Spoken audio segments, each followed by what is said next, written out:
Hello guys, welcome back to RK explore Telugu channel. ఇప్పుడు ఏమంటే BS6 వెహికల్కి ఆయిల్ ఫిల్టర్ అనేసి ఎలాగ చేంజ్ చేసుకోవాలి, దీనివల్ల మనకి యూజ్ ఏంటి అనేసి తెలుసుకున్నాము. ఇప్పుడు వచ్చే BS6 వెహికల్స్కి ఏమిటంటే ఆయిల్ ఫిల్టర్ కూడా వస్తుంది. చాలామంది కస్టమర్స్ ఏమిటంటే సర్వీస్కి తీసుకెళ్ళినప్పుడు ఎయిర్ ఫిల్టర్ మాత్రమే చేంజ్ చేస్తున్నారు.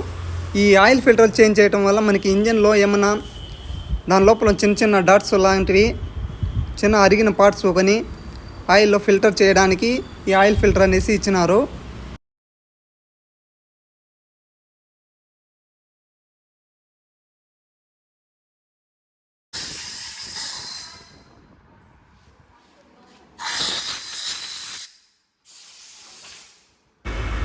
ఈ ఆయిల్ ఫిల్టర్ వల్ల ఏమిటి, ఇంజన్లో ఏమైనా పార్ట్స్ ఒకని అరిగినవి కూడా ఇవి ఆయిల్ అనేది ఫిల్టర్ అనేసి చేసి హెడ్కి అనేది ఇంజన్కి పంపిస్తుంది.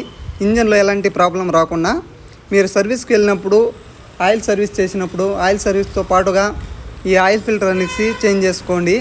మనకి ఇంజన్లో మెయింటెనెన్స్ కానీ బాగుంటుంది. ఈ ఆయిల్ ఫిల్టర్ కాస్ట్ కూడా వచ్చి 86 రూపాయలు అయితే పడుతుంది, ఎక్కువ కూడా కాదు.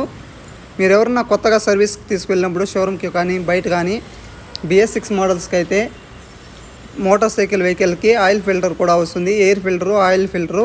షైన్ మోడల్కి అయితే పెట్రోల్ ఫిల్టర్ కూడా వస్తుంది. ఇప్పుడు మీరు చూస్తున్నది ఆయిల్ ఫిల్టర్ ఎలాగ రీప్లేస్మెంట్ చేయాలి అనేసి.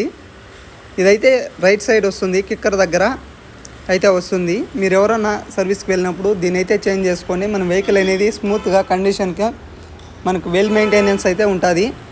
ఇలాంటి వీడియోస్ కోసం మన RK explore Telugu channel subscribe చేయండి. మీ వెహికల్ ఏమైనా ప్రాబ్లం ఉంటే కామెంట్ సెక్షన్లో కామెంట్ చేయండి, నేను ప్రతి ఒక్కరికి రిప్లై ఇస్తాను. లాంగ్ వీడియోస్ కూడా చేస్తాను. అలాంటి ప్రాబ్లం మీరు చెప్పేదాన్ని బట్టి వీడియోస్ అయితే చేస్తాను. ఈ వీడియో మీకు నచ్చినట్లయితే లైక్ అండ్ షేర్, సబ్స్క్రైబ్ అయితే చేయండి. మీ ఫ్రెండ్స్ కూడా షేర్ చేయండి ఇలాంటి వీడియోస్ కోసం.